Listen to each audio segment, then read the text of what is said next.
গতকাল অর্থাৎ শুক্রবার রাতে মাতাবাড়ি বাইপাসের রাস্তায় এক ভবঘুরেকে পড়ে থাকতে দেখতে পায় পথ চলতি জনগণ। সঙ্গে সঙ্গে খবর দেওয়া হয় উদয়পুর অগ্নি নির্বাপক দপ্তরে। ছুটে যায় অগ্নি নির্বাপক দপ্তরের গাড়ি।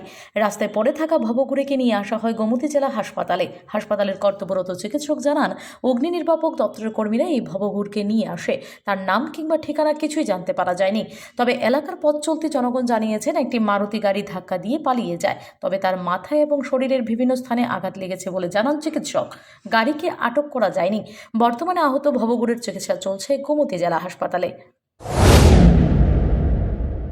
তো খালি 7:20 একটা ফায়ার সার্ভিস আসে। ফায়ার সার্ভিস একটা আননোন পেশেন্টকে নিয়ে আসে।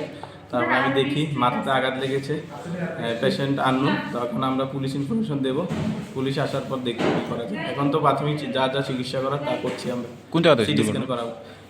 যতটুকু আমরা ফায়ার সার্ভিস থেকে শুনতে পেরেছি যে মাতাবাড়ির বাইপাসের সামনে হয়েছে। এটা কি স্পট ডেট? না না, এখনো স্পট ডেথ হয়নি, প্রাণ আছে। বগুড়ি না? হ্যাঁ, এটা কি বগুড়ি ছিল? ববগুড়ি। বরাবর। হ্যাঁ, তার কি গাড়ি বাড়ি দিয়েছে? যতটুকু শুনতে পেরেছি মারুতি ভ্যান বাড়ি দিয়েছে মাতাবাড়ি বাইপাস। মাতাবাড়ি বাইপাস। ঠিক আছে। Bureau report, S Bharat live 24 hours.